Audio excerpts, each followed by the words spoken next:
Hello, welcome back. Welcome to or back to my channel. Thank you guys so much for being here. I know it's been a while. I've been busy. I've been busy with the move, really busy with the move. And yeah, like my main focus over the last couple of weeks was just to move in. And I didn't work. I went ham.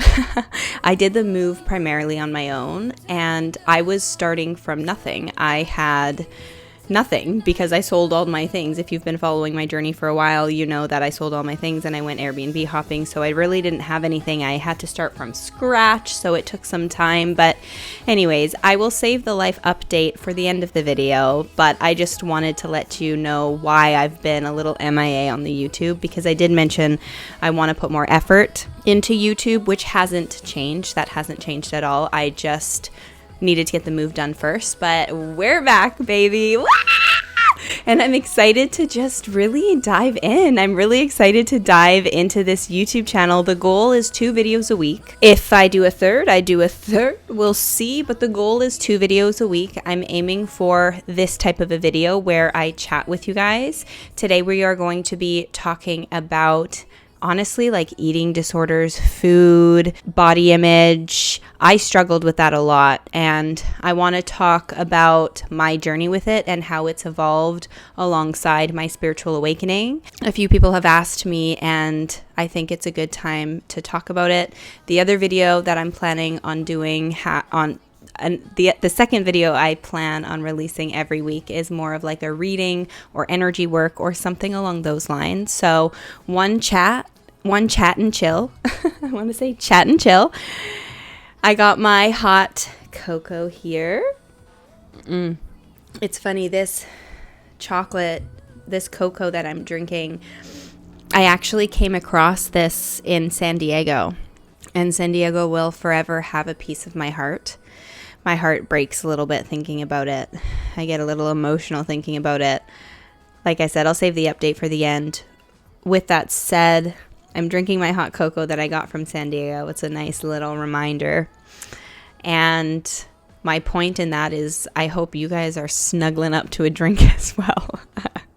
I just wanted to share I actually ordered this from San Diego because that's how much I liked it, and it's expensive to like ship it from this like tiny little store. Maya Moon Collective is the name of the store. It's like the cutest little coffee shop, and they sell food. I got acupuncture done there with like medicine bowl healing. They got a bunch of stuff there, and I love their drinking cacao. So if you're in that area, definitely check them out. I swear that's not sponsored. Oh, I wanted to light my candle. I gotta light my candle. Getting in the mood. Anyways, let's dive in. That's enough of an intro. If you don't already follow me or subscribe to me here on YouTube, definitely subscribe. Check me out on my other social platforms. I have TikTok, Instagram. I'm active on those too as well. But let's dive into today's episode. We're going to talk about food, eating disorders, and self-image. We are going to be talking about self-image today, and how self-image really had a chokehold on my life for a really long time. I was obsessed with how I looked. Because I directly correlated my self-worth with my self-image. What do I mean by self-image? When I say self-image, I am specifically, honestly, I'm talking about everything. I'm talking about how I physically looked.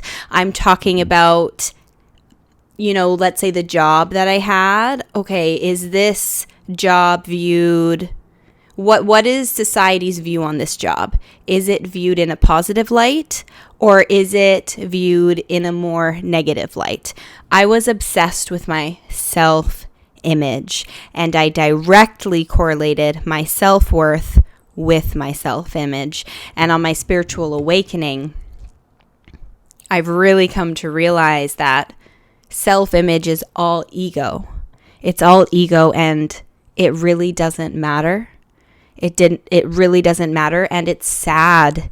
It's really sad. I feel sad for those old parts of myself the old versions of me who directly correlated my self-worth with my self-image, because if my self-image wasn't perfect, my self-worth was non-existent because it was dependent on an external factor.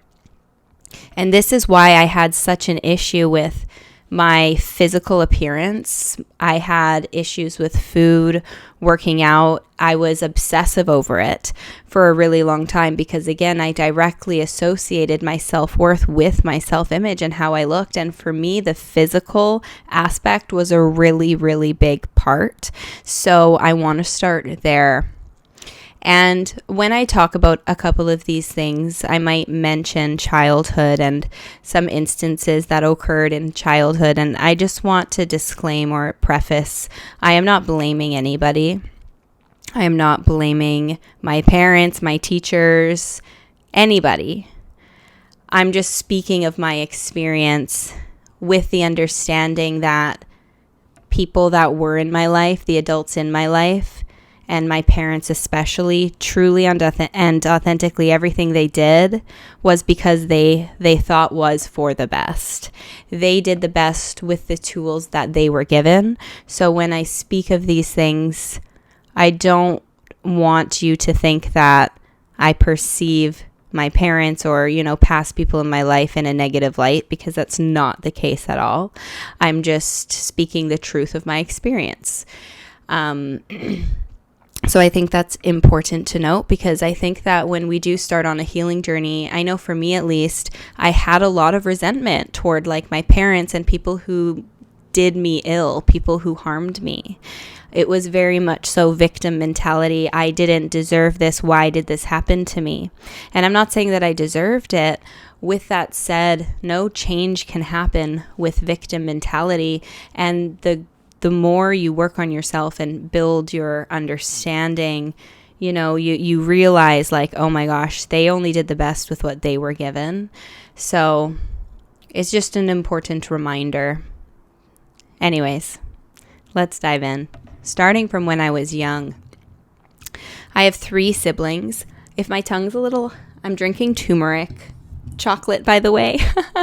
So this kind of stains my tongue. So just a heads up, because sometimes I notice I film videos, I'm ooh, I look sick. If your tongue is discolored, it's indicative of being sick. I'm ooh, I look like there's something going on with me, but it's just the turmeric. So when I was young, I have 3 siblings, all of whom are younger than I. And I remember feeling like the black sheep. I very much so was the black sheep in the family in a lot of ways. I felt as so, at least. And I remember feeling like the fat one in the family as well, especially as I became a teenager, especially when I was in high school and I was going through puberty and I was becoming a woman, and my 2 sisters, who are 7 and 10 years younger than me, were still stick thin.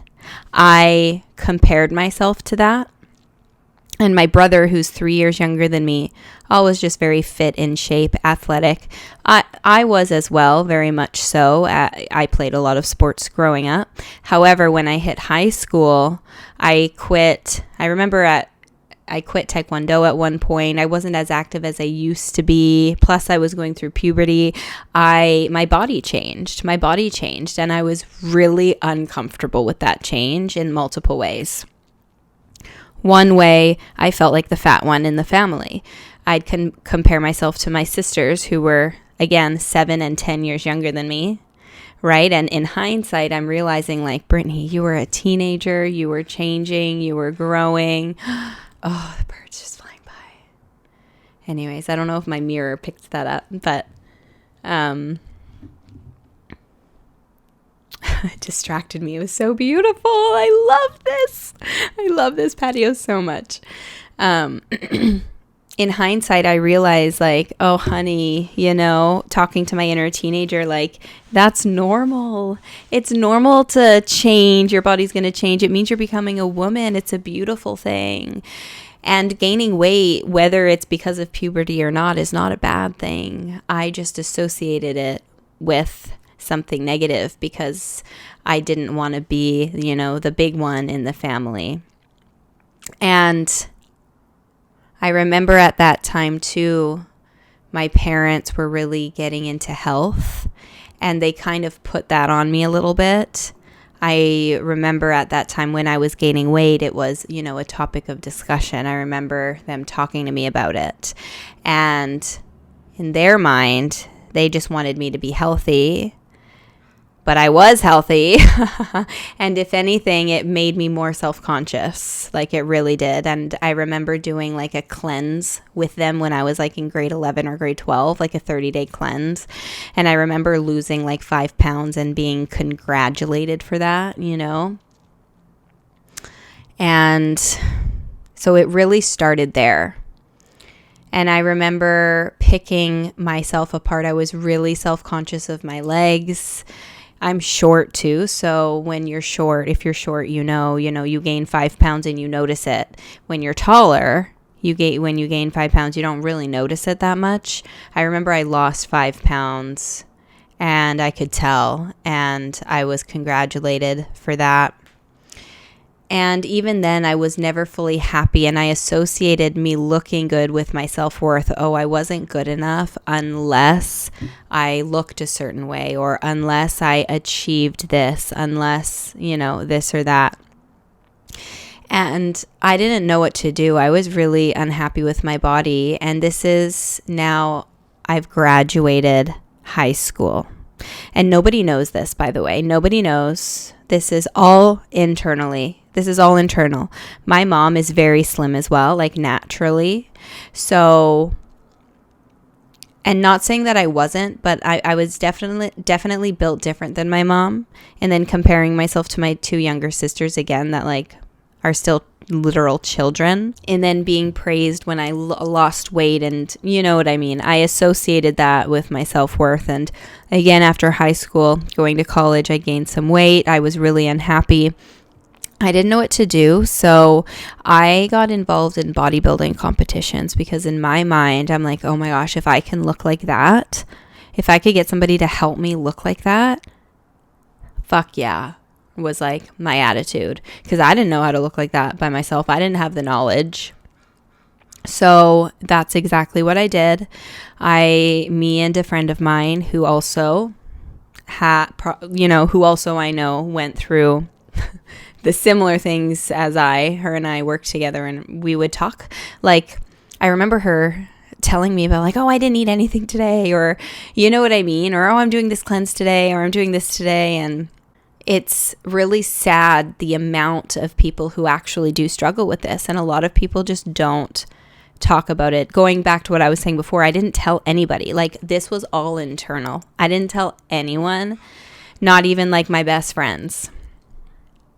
So I started bodybuilding. Oh, and because I remember before that too, there would be comments that would be made. I'd be at home. I'd go get a snack. Oh, Brittany, once on the lips, forever on the hips, and that's something that ingrained in my self-conscious, in my mind. And that's also when I developed, it's like I would be embarrassed to eat in front of my family. I don't know how to explain it, because I'd get called out if I'd like go grab a snack.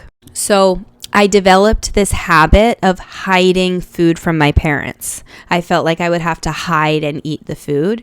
So this is kind of when I started binging a little bit, because I'd like have this food, I'd hide it, and I'd bring it to my room, and then I'd like binge. Then I got involved in bodybuilding, and I actually stuck to my plan. Like, I didn't cheat once. Like, holy shit, I stuck to my plan. I was very dedicated. I've always been the person where when I set my mind to something, like, I accomplish it. There's nothing that stops me. I've always been that way. I've always been a go-getter, an overachiever, because I needed to be, to receive that attention back. However, going into this, that was my mentality. And there was a lot of good that came from it. I will say I learned a lot, but there was a lot. It definitely fed this wound in me that was desperately needing love and attention, that was being ignored. And this wound in me started getting attention when I started doing this bodybuilding, and when my body started changing, I started getting attention. So this wounded part of me started feeling better, but for the wrong reasons. Do you know what I'm saying? This wounded part of me needed love and attention, needed, honey, you are beautiful just the way you are. You don't need to look stick thin to, be worth it, to this, to that. I needed someone to tell me that. I didn't have anybody to tell me that. So instead of that, this wound started getting attention. Oh, wow, Brittany, you're looking really good. I could see that you've lost weight, And it was feeding on that attention. So I started feeling better about myself, but for the wrong reasons. And it's important to note that there, because that was the creation of an entity that I created within myself. Because when you're wounded, and when a wound is not given the love and attention it needs, you will create something within yourself. The ego will create something within yourself to protect you from that wound. This is how entities, demons are created. I created a demon within myself from my ego to protect me. And this entity started feeding off of attention that I would get from how my body looked. And this was ever so consuming for years and years and years to follow. If you haven't watched my video on demons, I highly recommend you go watch that. It's a really good episode. I talk about what demons actually are. They're nothing to really fear. The way it's portrayed in the media is really misconstrued. But again, go watch the video for more detail. Going back to what I was saying, that is when that was created within me. And during this competition prepped, I learned a lot. I learned a lot about macros.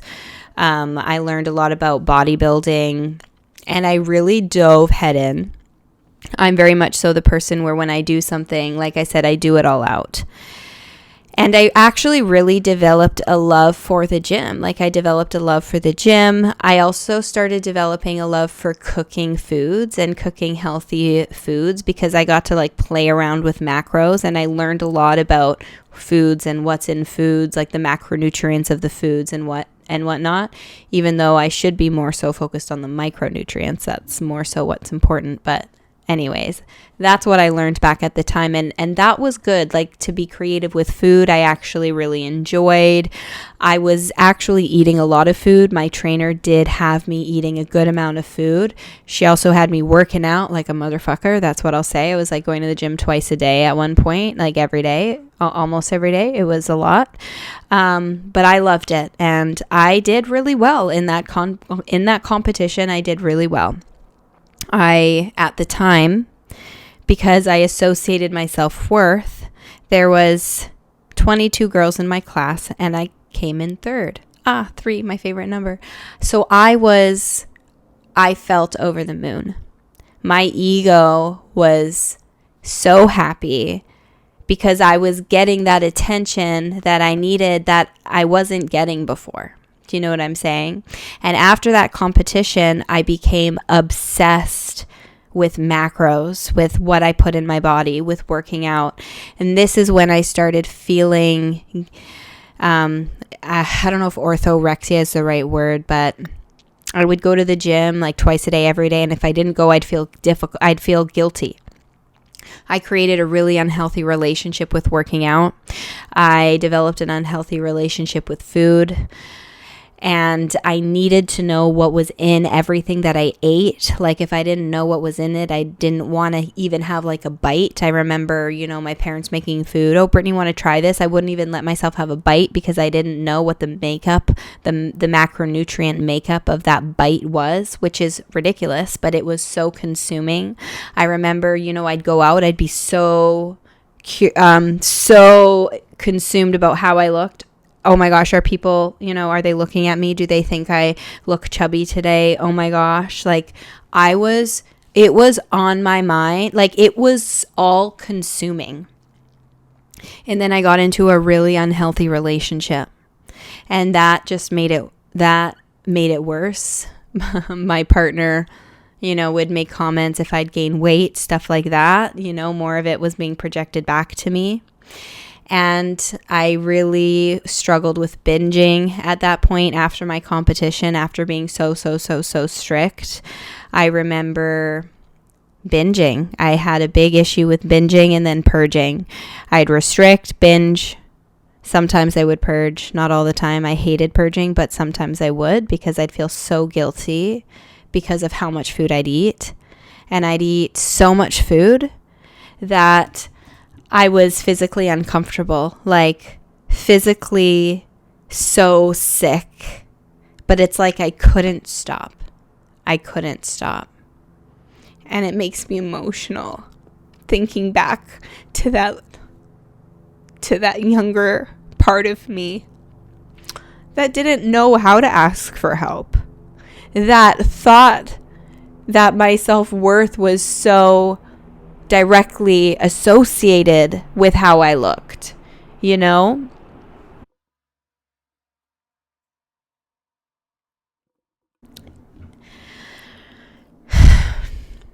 And at that time, too, nobody knew. I was too ashamed to tell anybody. I didn't tell a soul. Fast forward, I break up with this guy. I still have the same issues with food, this and that. And I end up doing another competition, and the reason is because when I did the first competition, I qualified for provincials, and I didn't do provincials because my boyfriend at the time, the toxic relationship, my boyfriend at the time made me feel guilty about it because he was self-conscious with himself, in hindsight. So I didn't do it because of him. And that was a whole other thing, but I always regretted not doing it because of him. I really learned that lesson. I was like, I'm never not going to do something again because of someone else. And this ex also got me to delete my Instagram at the time, because I was growing a following on Instagram, because I had a food account, a fitness and food account, and I was growing a following, and he didn't like that. So I deleted that. So I just was angry at myself for letting him kind of control me in that way. So I decided to do a second competition, which I shouldn't have done. This was even worse at this time. This time I definitely cheated during competition prep, which I lied about because I was too ashamed, to be honest. I struggled with it. I didn't know who the heck I was. It was just a mess. Okay, let's just say that. It was a mess. It fucked me up even more. That's all I really need to say about that one. And after that, thank God, I've never done a competition again. I will never do a competition again. I'm not blaming the competition. I clearly had issues before the competition. Do you know what I mean? So I just want to put that out there.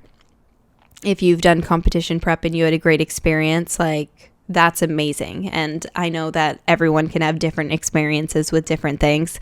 This was just me and my experience. And, in hindsight, really looking back and really seeing it, at the time I didn't realize it was so toxic. I really didn't realize that back then. Anyways. And also to be judged, that external validation, how well I did that first competition was a high, because there were so many girls in my class. I got top 3 first competition, the judges braiding me on my body. It's just thinking about it makes me squirm a little bit. It's so rooted in ego. And that was why I felt good, right? That was my experience with it. Anyways, fast forward, I I'm trying to think. I'm still struggling with food, and I'm really trying. Like, I'm trying different things.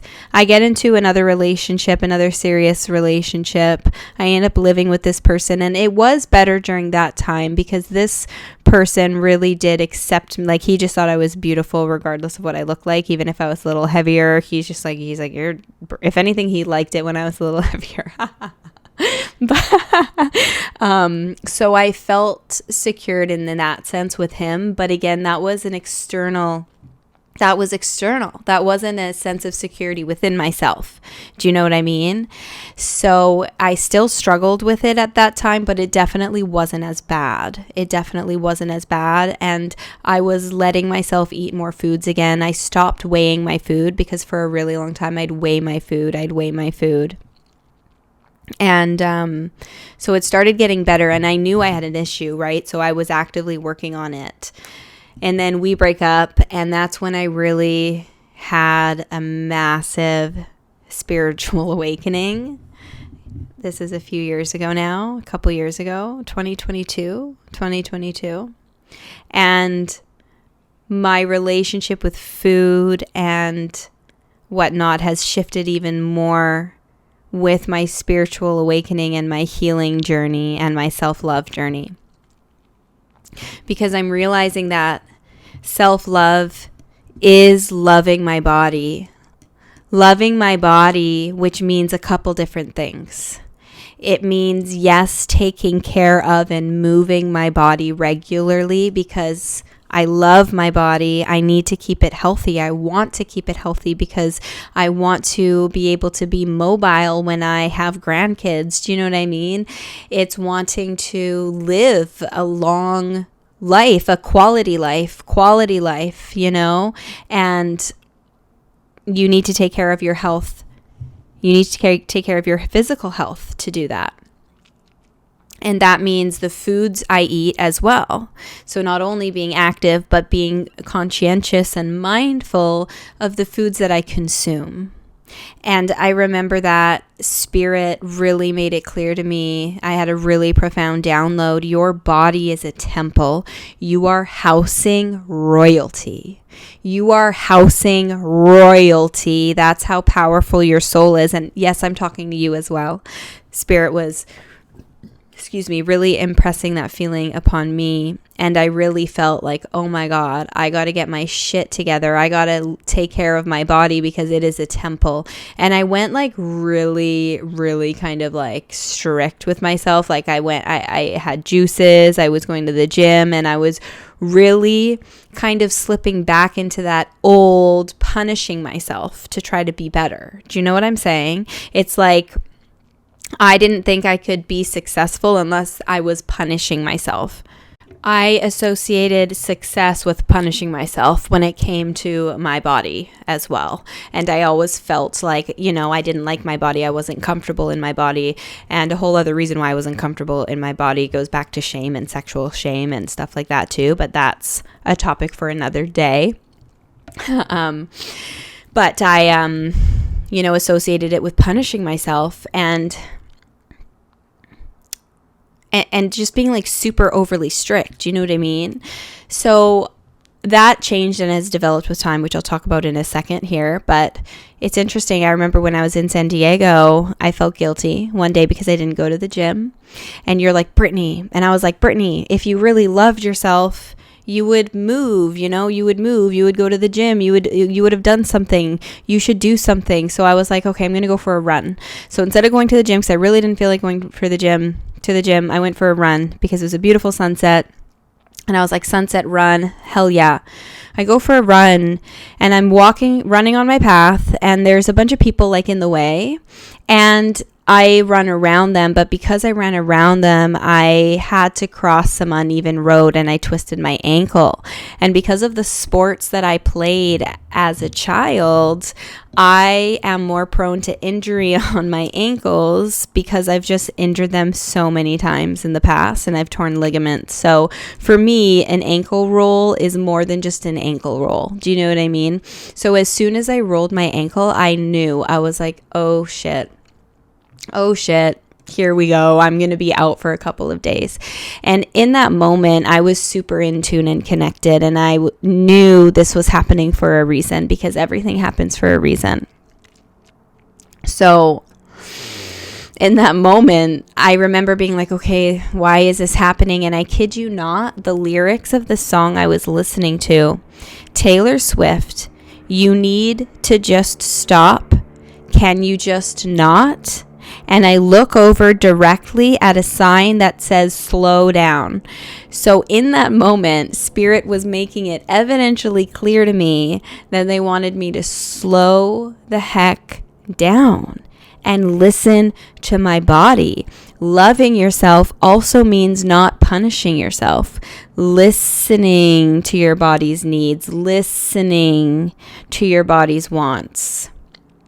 Connecting with your body in that way. I was out for a couple days, and they were teaching me like, honey, this self-love thing, there's a line. You're absolutely right. You need to have motivation and, what's the word I'm looking for? Discipline to a certain extent, but you also need to listen and care for your body at the same time. So through my journey, it's really shifted from, forcing myself to, go work out hard. Instead, now, if I might just go for a walk. If I'm like, okay, I'm feeling a little lower today, or I feel like I need to rest today, then I'll just go for a walk. I still do something to move my body. Maybe if I'm really feeling, not great, I'll stretch. I'll do something really light. And I've been treating my body more so with kindness and compassion. And when it comes to the foods that I eat, I really try to eat foods from the earth. I don't count anything anymore, and I don't label myself as anything. Like, I'm not, vegetarian or anything like that. I don't label, although I haven't eaten meat in almost a year, but I'll get to that in a second. I don't like labels. I don't like labels, but I try to eat primarily plant-based foods of the earth. I do try to stay away from just the crappy stuff that's not good for you. And I do it because I care for my body, and I don't want to be putting that stuff in my system all the time. With that said, do I treat myself? Absolutely. Absolutely, I treat myself. When I drink now, I don't really drink, but I stick to wine. I stick to red wine. I am more mindful with things like that. And before I'd go for low calorie stuff or 0 calorie stuff. Now it's no, I look at the ingredients as opposed to the calories. And I'm just more so mindful of the foods that I put in my body without being restrictive. And I've found a really good balance. And I don't weigh my food anymore, and I don't weigh myself really anymore. That's something I've stopped doing as well. And I do a lot of mirror work, like standing in the mirror. I love you. Looking at myself, I love you. And looking at my body, I love you. Touching a roll of fat that I might have that makes me cringe inside, I love you, because I'm teaching myself that your self-worth is not correlated with how you look, and it's sad that it was consuming me for so long. Anyways, we all have, these things. This is just me being open and honest and talking about mine. I'm not asking for sympathy. I just know a lot of you will probably be able to relate, unfortunately.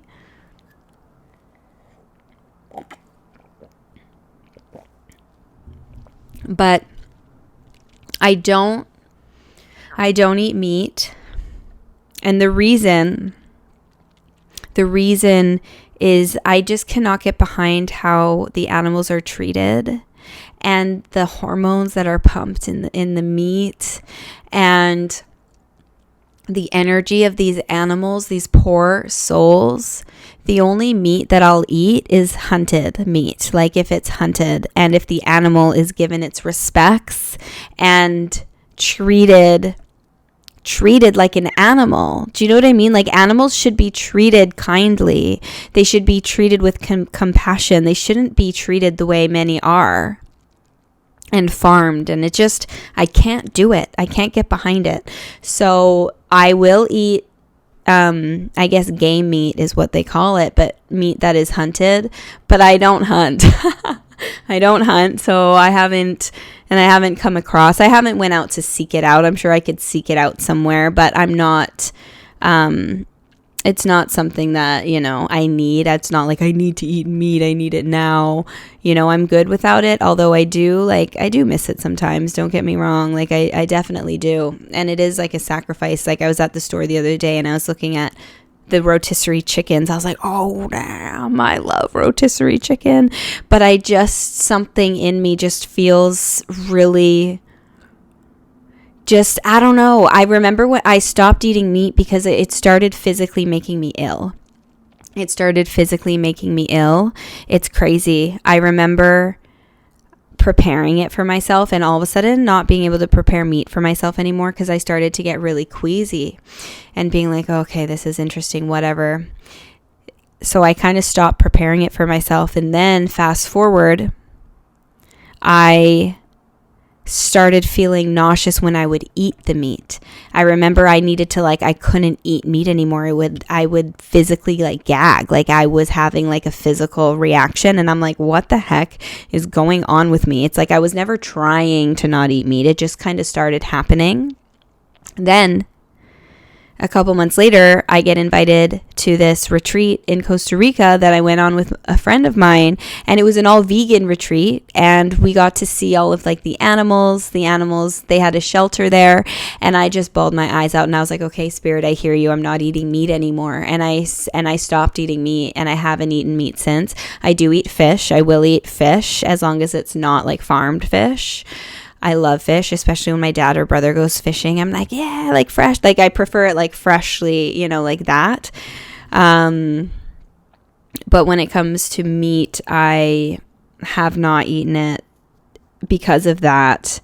With that said, I do feel like I would eat hunted meat, absolutely, because in my mind, that's nature. That's nature. Ooh, my battery's about to die. I'm going to change my battery. What was I talking about? Going back to what I was saying, that's nature to me. If you look at nature, animals hunt each other. That's the way of life. And as humans, we are at the top of the chain. We are at the top of the chain for multiple reasons. I mean, in this physical earth, at least. And I think that if we hunt ethically, with a gun or, whatever the best method is for a painless death, I feel like that I understand that makes sense to me. But to farm them, to pump them with hormones, it's just, I can't get behind it. My body physically feels ill. So that's just me, though. I'm not saying that you have to feel the same way. I think that everyone has a different path for a different reason. And I don't think one is better than another. They're different. And things can change, shift, and evolve for you as time goes, like it has with me. So my relationship with food and body image really has shifted and is still shifting. It is something I am actively working on. This is one of my things that I'm working on actively because younger parts of me need love. Younger parts of me need that work, need that healing. And, when I have a day where I look at myself and I feel uncomfortable, I talk to myself. I talk to the younger part of myself. I become that mother that I needed back then. You know what I mean? I give myself those words that I needed to hear back then, because that young me kept it all in. I didn't share anything with anybody. Nobody knew. So even if somebody would have known what to have said, I didn't let them in anyways. I was, blocked. And I was like that for a really long time. And I'm learning how to let people in now. I'm learning how to let people in who really care for me. Instead of seeking it from people who do not. But that's going off topic a little bit, getting back to food and image and all of that.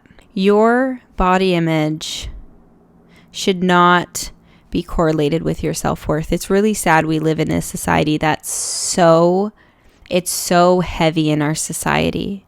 It's so heavy in our society. I remember growing up and just wanting to be skinny. I grew up in the 90s just wanting to be skinny because back then that's what was really idolized, was to be really, really skinny. And I wasn't. Like, I was short and, you know, I'm built. I'm strong. I'm strong. Like, I'm a little teapot, short and stout. Like, that's what I say. But and I joke about it, but I love that. Like, I'm learning how to really love my body.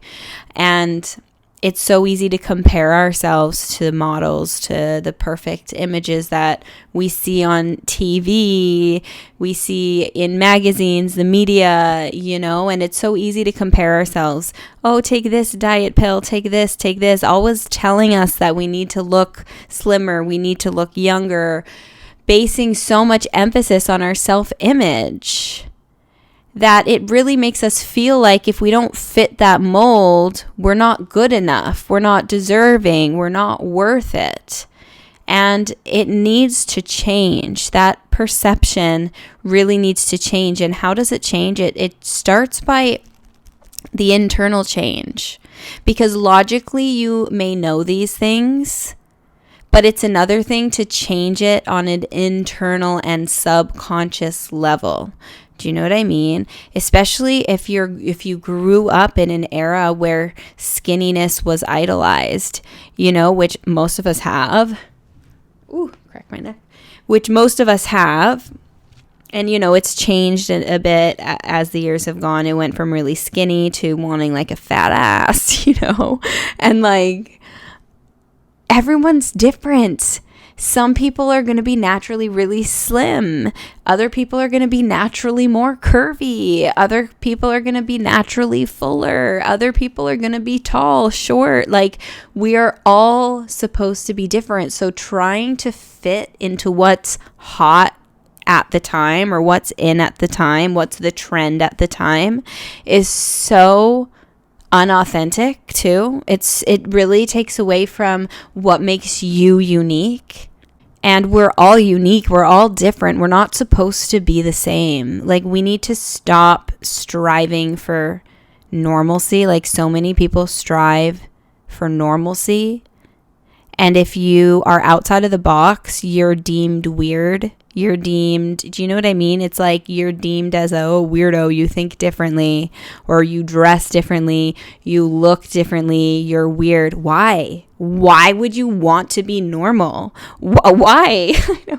I mean, if there's normal things that genuinely is in alignment with you, like, that's cool. I'm not like bashing it, but why do we all try to be the same?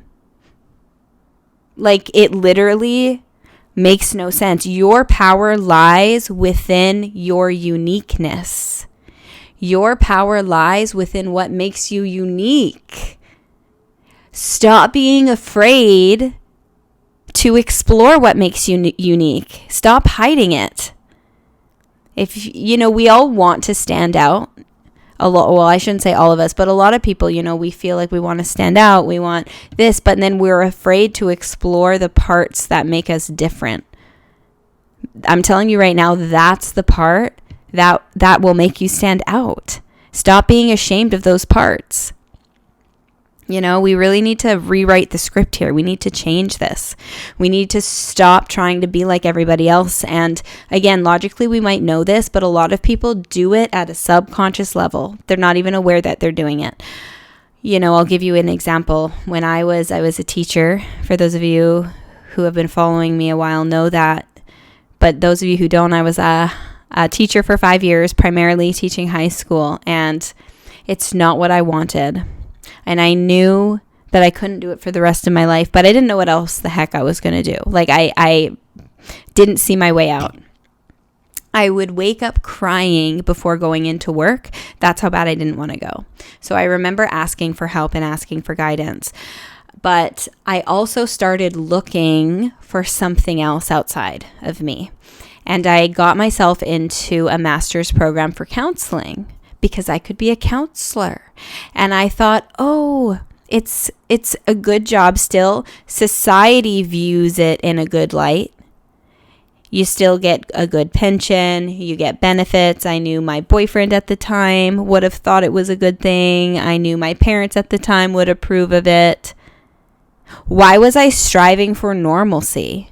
Why was I striving for that? Because also what was in the way there was self-image. I wanted my self-image to be, oh, she's a counselor now. She's, la, la, la, la, la. I knew I didn't want to teach, and to the thought at the time of doing something completely different, like to quit teaching and who knows, maybe go back to serving until I figured it out, was not something I was willing to do because I was too proud, which a lot of us are. And we allow ourselves to stay stuck in these situations where we are unfulfilled. Luckily, at that time, I was also pursuing my passion. That's when I started turning to TikTok as my spiritual outlet, if I'm being honest. I started posting spiritual stuff there because I had such a deep, calling to spirituality, but it's not something I talked about either. That was another part of me that I kept hidden because it was not normal, because it was different. So TikTok was actually such a blessing for me because I used it as my outlet because nobody knew me. Nobody knew me on TikTok. I didn't follow anybody that I knew, so I just posted there because I could, and I wouldn't be judged for it by the people that I knew, because I didn't really care about the people that I didn't know. I only cared about the people that I knew, which is why a lot of us hold ourselves back as well, because, oh, what are they going to think if I start doing this? Or what is so-and-so going to think, this and that? And why the fuck do we let that stop us? Really sit with that, because there's so much resistance around it. And that's something I was forced to work through when my TikTok really grew. I didn't think it was going to. Do you know what I mean? I didn't think it was going to, but that was Spirit's plan for me. That was their plan for me to get out of teaching. I started pursuing my passion, something that lit me up, something that I just looked forward to every day. Just because, with zero expectation of where it was going to take me. And a lot of people don't take the time to do that for themselves, which is why they often are stuck and they can't necessarily find an avenue out. It's like, well, take the time to get to know yourself. What is it that you really like to do? And start doing those things with no expectation of where it's going to go. When I started this TikTok and my tarot, I did not think that I would be able to then offer readings to the public. I had zero intention of that when I started my TikTok. When I started my TikTok, it was originally food videos because I love food and I love making recipes, and that was actually how it started. But anyways, that's for another day. But my point is I had zero expectation, but because I did it, it offered me an out. And then at the time, that's when I had to take the step in faith and show Spirit that I trusted them, because it was really scary for me to quit teaching, especially because my following when I quit was not nearly as big as it is now. And for all I know, who the heck knows? Like, how do I know people are going to book consistent readings with me? I don't know that. I really don't know that. But something told me, my intuition told me, Brittany, you have to do this. I dropped out of school because I realized this is not me. This is after me and my ex broke up. I was like, what am I doing with my life? Dropped out of school, quit my job, started working for myself. And it was a really, really big risk. But with big risk, you get rewarded. And that's what happened. But you need to show them that you trust them. It was not an easy decision for me. I did not take it lightly. Everybody thought I was crazy. Everybody thought I was crazy. I'm not going to lie. But going back to my point of all this, it's like without even realizing it, we strive for normalcy. That's my point in saying that is I was striving for normalcy at the time. I was striving for that good job with the pension, with this, with that. And I didn't even realize I was striving for normalcy. Why would I want to strive for normalcy? I don't want to be a cog in the wheel. And there's nothing wrong if you genuinely, let's say if you're a teacher and you genuinely enjoy the job and you wake up fulfilled and happy, hell yeah, you found your calling. Do you know what I mean? Because it's going to be different for every single person. That was just not it for me. Although there was a lot I learned in that time, and I knew that it was a necessary part of my path. So another thing that I'll say is don't rush trying to get out of where you're at, because there is learning in all parts of your story. There's learning at each point. You know what I mean? It's not like you're going to go from everything you want to everything you want to everything you want. There has to be middle ground. There has to be room for learning and change and transition before you're ready for like the next step. And in hindsight, oh my gosh, all the skills that I've acquired in my time teaching are beneficial. I learned a lot, and it's good for what I even do now. So don't rush trying to get out of where you're at. When I asked for help and said I don't want to teach anymore, I didn't quit my job until 2 years later. Like literally 2 years later. It took that much time for this opportunity to present itself to me. Do you know what I'm saying? Often too, we want something now. We want something quick. So we look for something outside of ourselves, like I was also doing, right? I was looking into counseling. If I had let myself stay on that road, I would have got into counseling, and I'm sure it would have been great for a year or so, but I would have found myself right back to where I was, not happy, not fulfilled, because it wasn't 100% in alignment. It kind of was. There's parts of it that were, but not fully and wholeheartedly. Do you know what I'm saying? So by being okay with it taking some time and really just focusing that energy inward and pursuing your passions, or taking the time to discover what those passions are for you, is key. And don't rush the process. 2 years in the big scheme of things is a dot on the map. It's a dot on the map. And like I said, within that time, there was a lot of growth and learning that happened for me, and learning with where I was at, That's kind of going off topic, the food and stuff, but I don't know. I felt called to talk about that. So maybe one of you needed to hear that. If you did, then let me know in the comments. Let me know in the comments below. But going back to the food and just how we really put so much emphasis on our self-image and our self-image in many areas, without even realizing it. I challenge you to sit on that. How do I do that? Do I do that? Do I associate my self-worth with my self-image in any way? If so, where does that stem from? And how can I heal that? And be patient with yourself in the process. Like I said, this is something I'm actively working on. It's an active thing. It's not like I'm just woken up completely cured. I'm getting better, and I'm getting better every day. But sometimes, your road to success is not so much like this. It could look like this. As long as the trajectory is like this, that's all that matters. But it can feel like, one step forward, 2 steps back sometimes. But that's okay. And, sometimes when you're being pulled back, it's like a slingshot, so that you could slingshot forward faster. So just remember that too. If you feel like, it's like 1 step forward, 2 steps back sometimes. Be gracious with yourself in the process, and know that things do take time. And we're only made to feel like things need to happen like that because that's how we've been programmed. But we should be going back to our roots, reconnecting with nature, reconnecting with the land, reconnecting with ourselves, reconnecting with our bodies, and wanting to be unique and accepting our body however it is. As and I'm not saying it's not a good thing to strive to be better. Like, I strive to be better. I strive to, be healthy, to be strong, but not necessarily to look a certain way. You know what I mean? And not to look a certain way for external validation from other people.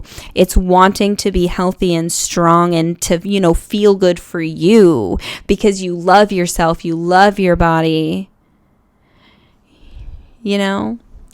Anyways, let me know if I want to hear you guys. Like, am I the only one? I know I'm not. I know a lot of you probably resonate, but I want to know if you've had any similar struggles.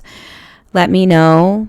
And know that you're not alone. And it's okay to talk about these things too, because there's a lot of shame associated with it. And this was really big on my healing journey, my self-love journey.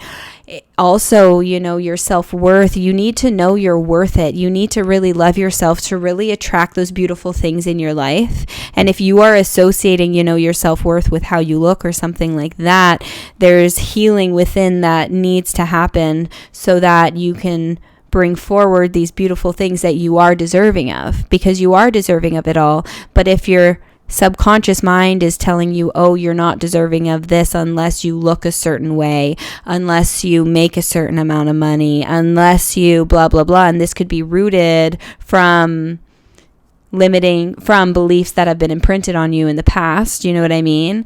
So it's important to really think about those things and heal those things so that those limits are no longer blocking, for lack of better word, the blessings awaiting for you. And I hate to say blocking, like, oh, you're blocking this, you're blocking that, because that's life. Like, this is why we're here, to learn, to grow. This is the point of it. So if there's a block, you're doing life right. Do you know what I mean? Like, it's not like, oh, this block, I can't get rid of it. It's like, yes, you can.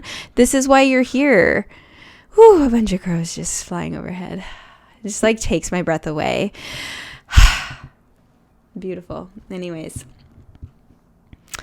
But I want to give you guys a little bit of a life update. So I'm going to leave the topic there for today. Let me know in the comments what any other topics you guys want me to talk about. I'm going to, just so you guys know, I'm not really going to be posting on my podcast anymore. I'm going to be switching more so to YouTube, because what I was doing is I was making these episodes and I would also post it on my podcast. I'm going to be switching that a little bit because me and 2 other women are going to be teaming up and doing a podcast together. And I feel like to have more people, more views, I'm really excited to team up with these 2 women. And I thought about it. I was like, I don't really think it's feasible for me to have my own podcast plus the podcast with them too and my YouTube channel. Everything I post on my podcast, I post on my YouTube anyways. So I'm just going to keep this stuff is just going to be for the YouTube from now on. So if you did listen to my podcast, I'm probably going to be using that platform as the podcast, my new podcast. So if you're interested in still listening on there, then I'm excited. It's going to be really good. I'm really excited for that. So when that's up and running, I'll definitely be letting you guys know. I'm really excited to get that going. But YouTube is going to be like my little baby, and I'm just going to, whatever you guys want to talk about, let me know. Like, I want to have more of these talks. Like, I want to be real with you guys. I want you guys to know what I've struggled with. Like, I've struggled with a lot of things, as I'm sure we all have. So I'm not trying to hide anything. I think it's important to talk about these things. It's important to talk about these things, period. I'm no expert. I'm no expert when it comes to this stuff, when it comes to, eating disorders and whatnot, but I've struggled with them my whole life. So I can relate if you've been there as well. And I want you to know you're not alone. So yes, let me know what other topics, but let's go on to the life update for the ones that are curious. So my life has completely changed, as I'm sure you could see. I'm in my new apartment. Last time I gave you guys a life update, I was at my parents' house. So I sold all my things. I went on this Airbnb hopping journey. Look at my nails, by the way, guys. I got them. I wanted to get them purple, but for Valentine's Day coming up, but I just love the simple French tip. They're so cute. I just had yin and yang French tip on my nails. I had like black and white, and I loved it so much, the contrast. Anyways, side note, that's what you get. This is literally what it's like hanging out with me, guys. I'm such a squirrel type of a person. So anyways, I'm sure you don't mind. I'm sorry if you do. Actually, I'm not really sorry if you do, because I'm just being me. Anyways, moving on. Last I did a life update, I was at my parents' house. I sold all my things. I went on this Airbnb journey, and I had some amazing ayahuasca experiences, life-changing year in a nutshell. And I ended the year at my parents' house because Mother Aya guided me to go home. I remember when I started my Airbnb hopping journey, my spirit guides told me this is the beginning of your healing journey. And I was like, beginning of my healing journey. I was just healing from a breakup that whole year prior. Anyways, and then I knew what they meant. My awakening and healing and self-love and coming home to self journey. And then they brought me back to my parents and they said, now is time to focus on healing with your family. And that's really what I've been doing. And I've also been connecting with friends and really fostering my friendships and my family. And it's been really, really beautiful. You know, is it perfect? No, but is there growth and healing? Absolutely. And I'm really freaking grateful. So, you know, spending more time with my mom and stuff like that. And we're out grocery shopping together and she goes, oh, Britt, you know, the apartment is going to be ready. And I was like, apartment? Oh, the apartment. Because I actually bought this apartment. This was the first apartment I bought, the only apartment I bought. I bought it how many years ago? 5 years ago? Something like that. And this was supposed to be ready a year or two later, or a year later when I bought it, because it was a pre-build. And the company that built this building, they're apparently always like on time, because apparently a lot of the pre-builds are just never ready when they say they're ready, and it can take longer sometimes. But this company had a track record of always being on time. With that said, COVID hit. And because of COVID, it was not built. Everything was delayed, like super delayed. And what happened during that time, my life changed. I ended up moving in with a boyfriend. I ended up like dating someone and we moved in together and things were looking really serious. So it wouldn't make sense for me. Like him and I were living together already. We were planning on moving into a townhouse together, which we later did. So it just didn't make sense for me to have this, like, what was I going to do with this? And I also was at the time where I was like, oh my gosh, well, I need the money for school because I went back to get my master's in counseling, which I ended up dropping out of anyways.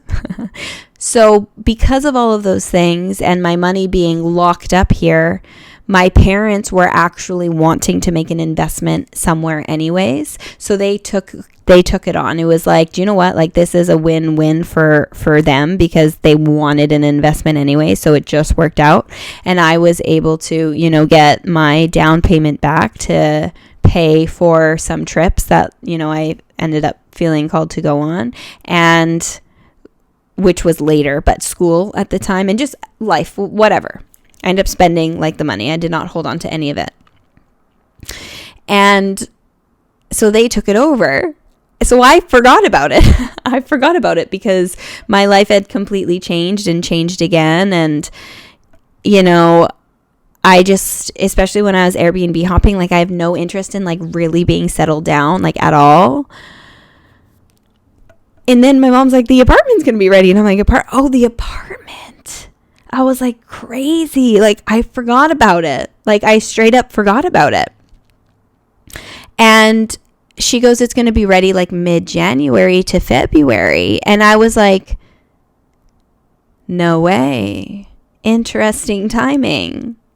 Because I got to my parents' house for the month of November. I came back home very end of October, because my birthday's the end of October, and I wanted to celebrate with my family. So I was back. I was on this big journey for like a year almost. Well, yeah, whatever. And then at my parents' house, and I knew I needed to be there for a few months, and I didn't know what was next. And I thought, do you know what, Spirit, I just knew that I would know what was next when the time came. I thought that maybe I would do some more Airbnb hopping. That was kind of like the impression that I thought, and I thought that they would give me the location when the time came.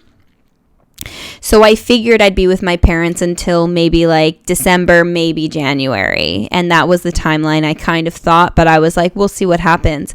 And then December, my mom's like, we get possession mid-January to February. And I was like, no effing way. I knew, like, I kind of figured, I was like, maybe I'll just like move into it, you know, because they would have to look for a renter. And I was like, maybe I'll look into it. I was like, I don't know for sure. Let me meditate on it. Let me like think about it. Long story short, yes, this was meant, like, I knew, I was like, this is what I need to do. This is the next step. But like, the timing of it could literally not be more perfect. Like, are you kidding me? I knew I needed to go home to heal with my family, and I was there for about 3 months, November, December, January, which was about the time I thought in my head. And then this happens to be ready, which it was delayed. Like, the timing was literally perfect. So I'm renting it from my parents, but because it's like from my, I mean, obviously I'm not getting like a deal or anything like that. Do you know what I mean? Because they're not, I'm paying what any other renter would pay. With that said, it's just so nice to know that it's like my parents, it's in the family. I could stay here as long as I want to, you know? I'm literally so excited, and it's like made for me. I swear it is made for me. Let me know if you want me to do a full apartment tour. It's not done yet, but when it's like fully done, let me know if you're interested and I could do one. But I'm going to show you this room in a second here. It's literally made for me. A couple things. So I moved back to the city that I grew up in, and I never thought that I wanted to live here. I never saw myself living here because the city I grew up in, I ended up going to school a city over, and the city over, the kids I went to school with would always make fun of the city that I live in. So I kind of always just like, the city I live in is so out of the way, you know, there's nothing to do here. So I never wanted to really stay here. And now that I'm back, I am seeing this city in such a different light. Now that I've changed so much, this city is beautiful. And I feel so blessed to be living here. I'm like, I love it here. I love it here. Now that because there's so much nature here, and now that I'm reconnected with it, I see how beautiful it is. Whereas when I grew up here, I didn't give a shit about that. I just gave a shit about hanging out with my friends and being cool. And you know what I mean? So anyways, I'm like falling in love with the city that I grew up in. Even though like I grew up here, I didn't go to school here. So a lot of my time was actually spent in like a city over, which was like not 40 minutes, like half an hour, but I would always have to take the bus to school, which was like 45 minutes, but that's another story. So I'm sitting here and I'm like, oh my gosh, like I am like falling in love with this city. And not only is this apartment, like, cause I hate driving. I don't hate driving, but I'm not a fan of driving. I prefer to walk. If I could walk to the grocery store, if I could walk to the gym, if I could walk, like I'll walk. I am literally in walking distance to everything. But I also have like nature here because I swear I manifested this without even realizing it. Years ago, I would always envision myself, like I would always want to manifest like my dream home, but where I would envision myself, because I'd envision myself sitting in my home, but I would envision myself sitting on my patio. I'd envision myself sitting on my patio, and I wasn't too specific, but half the time I would envision the patio in front of the ocean, and the other half the time I would envision the patio in front of like forest and trees. Because I just didn't know what I wanted. I liked both a lot, but I knew I wanted a patio with a view of nature, and I knew I wanted to be walking distance from places, and I knew I wanted the patio to be big, and I wanted to be able to spend time on the patio all year long. So this, I'm going to show you my patio in a second, but my patio, literally, I have a view of the river on this side and a view of the mountains on the other side.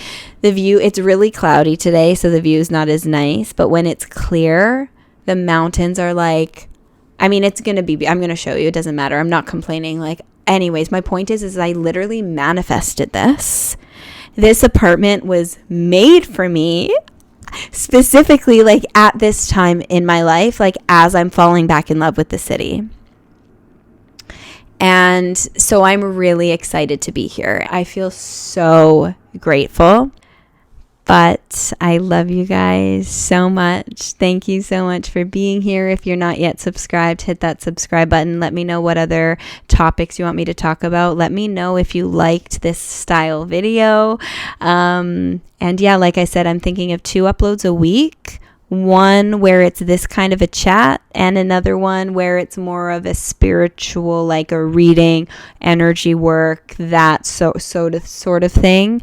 But definitely, please let me know, because I do appreciate your feedback. And wow, all the birds. Until next time, bye guys. This is me, I'm so royal, and you all wanna be round. Yeah, you all wanna be round. Round a champion, a champion. I got tons of soul on my true collectible. Famous, also famous, #1 desirable. I do what I want, when I want, and how I want it. Leave you with the one, and yeah, that's how I roll. I got change to throw, I don't care about no gold. Better, so much better, flipping incredible. Always on the show, so they know that I still got it. And I never feel sorry, yeah, to all the world. This is me, I'm so royal, and you all wanna be round. Yeah, you all wanna be round. Round a champion, a champion. This is me. Come say hi to my friends. Say hi. My name is Blue. And I'm Brittany's lifesaver. I was brought into Brittany's life a few weeks before her crazy wild journey started. And I've been with her the whole time. Right, baby girl?